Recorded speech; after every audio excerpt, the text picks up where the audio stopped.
But it is what we will have to do. En définitive, cette loi Ultimately, this legislation puts Meta in an unfavorable situation. In order to comply, we have to either operate in a flawed and unfair regulatory environment, or we have to end the availability of news content in Canada. It's with a heavy heart that we choose the latter. As the Minister of Canadian Heritage stated, this is a business decision. It's not something we want to do, but something we will have to do. And with that, Madam Chair, Rachel and I welcome your questions. Thank you. I was just about to give you a 30-second shout-out, so thank you, Mr. Chan. Now, we will begin our question and answer period, which the first one is 6 minutes. The 6 minutes actually is for the questions and the answers, so I'm going to ask you to be as clear and crisp as you could be. The first question comes from the Conservatives, Ms. Gladue, Marilyn. 6 minutes. Okay, Ms. Thomas then. Thank you. Thank you. About 3 weeks ago, Bill C-11 was rammed through the Senate. There were amendments suggested originally, but they weren't taken by this government. And then it was sent over to the Senate, and the Senate did not give it the sober second thought that it deserved yet again. So it got pushed through. It now gives this government unprecedented power to control what people can see or say or hear online. And then at the Liberals convention this weekend, they put through another intention, a proposal, and that is that they would actually regulate news sources.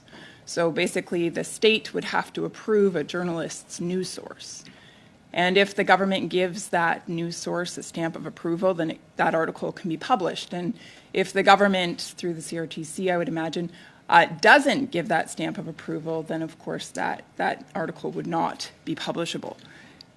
It's a form of censorship. It's a form of censorship.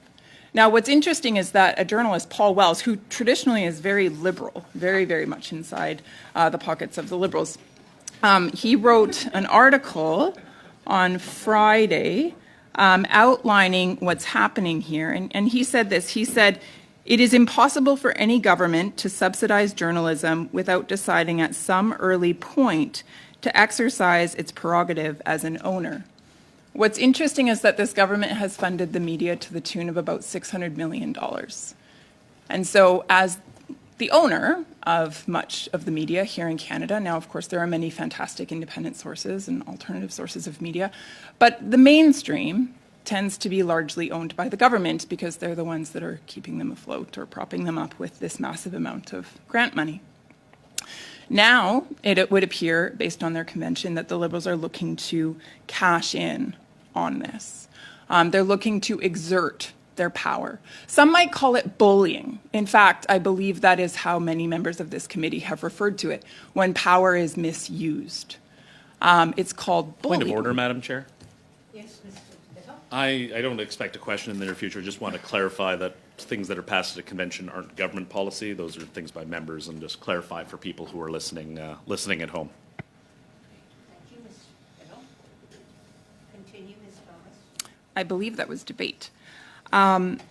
And so having this policy then passed at convention, which often then makes it to the floor of the House of Commons and then, of course, impacts Canadians, is concerning. It's concerning, yes, to Paul Wells and to other journalists, because, of course, it would be an infringement on their ability to function as, well, journalists, which Ms. Hefner often talks about the fact that they're so incredibly trained and should be trusted to tell the stories that they research. And so I'm confused as to why this government wouldn't trust them to tell those stories without first needing to give a state stamp of approval as to their sources. But nevertheless, this government has managed to turn into a bully because they own part of the media.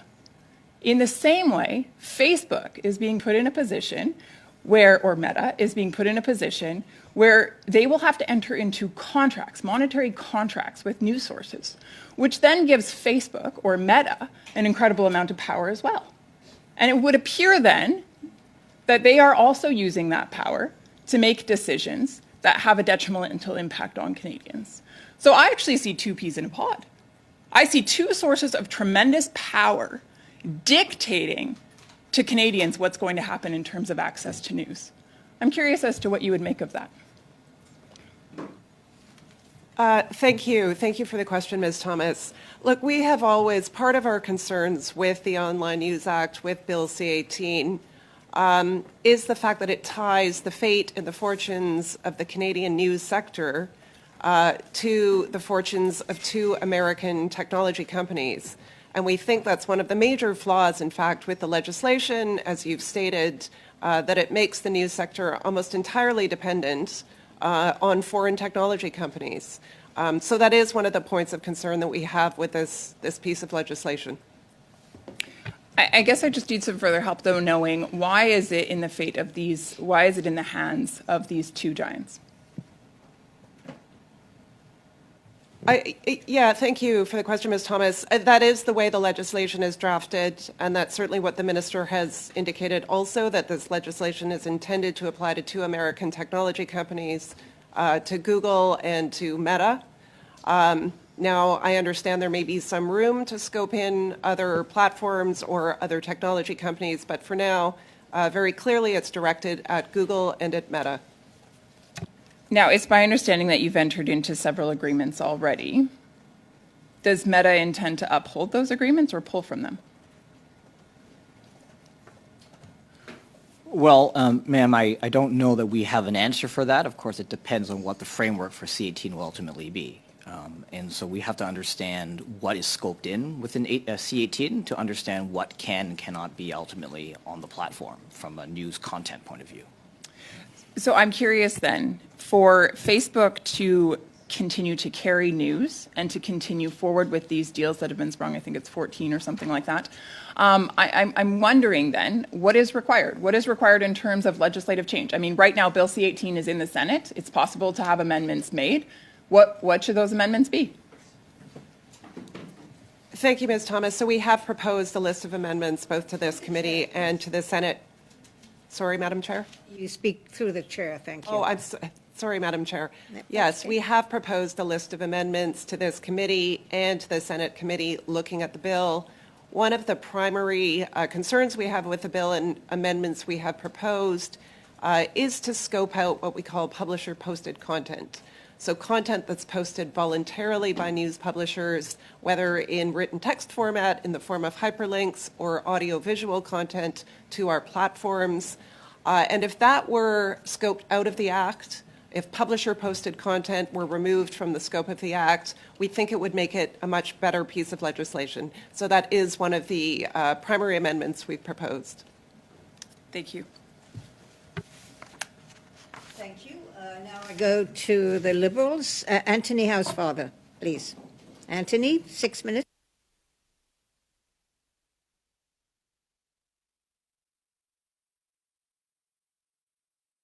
Sorry, Anthony, you are muted, I think.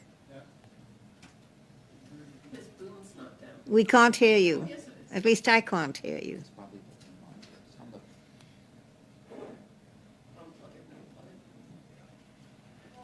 Could we suspend the time for Mr. Housefather while we find out what's going on? Yeah, I'm very confused, Madam Chair. Can you hear me? No, we can hear you. Yeah. Oh, okay. I'm sorry. I don't know what happened. So I'm sorry to the witnesses. Witnesses, I'm going to be asking a couple of questions that can be answered by yes or no, or I don't know. Feel free to do yes, no, I don't know. And if I ask you to expand, feel free to expand. Okay. My first question is, Mr. Chan, did you encourage Mr. Clegg not to come here today? I believe this was his decision. Did you have any role in that? Well, of course, I'm an advisor to our president, so of course I would be part of that decision. And did you agree with that? Did the advice that you gave correspond to his decision? Well, as all good advisors will do with a former deputy prime minister, you'll appreciate that we will keep that, my advice, confidential so that I may be fearless in my advice and he is the decider. Has Meta's board of directors discussed the content blocking decision that you've made in the event C-18 is adopted? I'm sorry, I didn't hear that. Could you repeat it? Has Meta's board of directors discussed the proposed content blocking in Canada if C-18 is adopted? I can't hear your answer, Mr. Chen. Oh, I said I don't know. You don't know. Was the decision to do content blocking in Canada if C-18 was adopted made exclusively by the Canadian team? I think there were a number of people involved. I mean, I'm not really part of the Canadian team anymore, as you appreciate, but I think this is concerning on a global level. I don't think, and as I said in the opening statement, we haven't seen any democracy make an attempt to put a value on links, which is concerning. Mr. Chen, I'm reclaiming my time. If you can answer questions yes or no, I'm asked you to do that. So Mr. Clegg was involved in that decision, yes or no? President of Global Affairs, he would have been. Mr. Zuckerberg, was he involved in the decision, yes or no? He was? I don't know. You don't know. Okay. I'm going to focus my questions going forward on the Australian activities of a couple of years ago. Per the Wall Street Journal's reporting of whistleblower documents, Facebook deliberately overblocked Australian Emergency Services health and government pages as part of its news takedown. So I'm going to focus on what I've heard from Facebook whistleblowers in these documents. One of the things that whistleblowers stated was the Australian takedown was carefully planned over months. And as the bill was tabled in the second half of 2020, so many, many months before the eventual decision, Facebook created a special team of product staff and engineers to deal with the content blocking scheme. Has a content blocking team for Canada been created, Mr. Chen? I'm not aware. Ms. Curran, are you aware? Yeah, I can answer that. Thank you, Mr. Housefather, through the chair. We do have cross-functional teams working to understand the legislation and to prepare for the removal of news on our platforms, yes. Thank you, Ms. Curran. I appreciate the way you answer the questions. So let me ask the question then. Per the whistleblowers in Australia, the team that was created for Australia was required to sign NDAs in an unprecedented way. So not the existing NDA that you signed as an employee of Facebook, but a special project-related NDA. Has anybody within Meta been asked to sign a non-disclosure agreement in conjunction with planning for the content blocking in Canada? Thank you, Mr. Housefather. I can only speak for the Canadian team. We have not been asked to sign anything like you reference. Are there others outside of Canada that would be on this team? Yeah, we have a broad cross-functional team, Mr. Housefather, working on this file, working to understand the legislation, working to prepare for the ending of the availability of news on our platforms. So it is a large team, yes. Okay, perfect. And are you aware of any documents that have been created to prepare for the content blocking? Thank you, Mr. Housefather. I don't know if you're referring to specific documents. Certainly that team's work is underway, and in the normal course of business, they would be, of course, recording the work they do. Okay, so the committee in its order from March the 20th had requested to receive these documents. I'm wondering, Ms. Curran, if you could tell me why then they haven't been produced yet? Thank you, Mr. Housefather. Yes, my colleague, Mr. Chan, said we're working to comply with the committee's order for document production. We've just got to make sure that we respect confidentiality and various other legal considerations. So we're taking the advice of our legal counsel on this and working very closely with them to make sure that what we're providing is in accordance with all of the laws and rules around these documents. Perfect. Madam Chair, how much time do I have left? You have 1 minute left, a little under 1 minute. Thank you. Then I have time for one more question.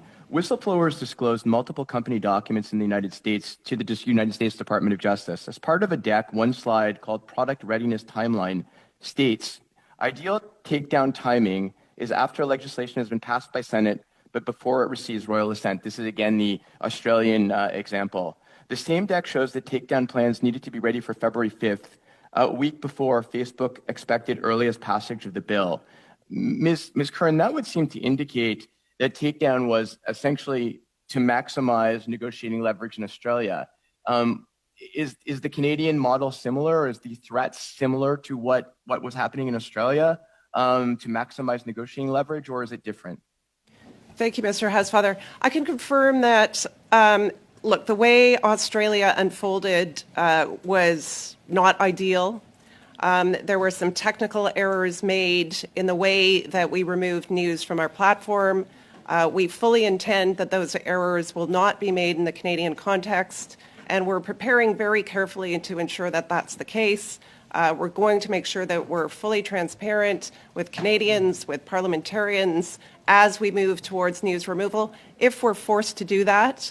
And of course, Mr. Housefather, that's going to depend on the final scope of C-18, and we don't want to preempt the work Thank of you, the Ms. Senate Curran. in that regard. You're well over time. Thank you very much. Thank you, Madam Chair. And now we go to the Bloc Québécois. Martin.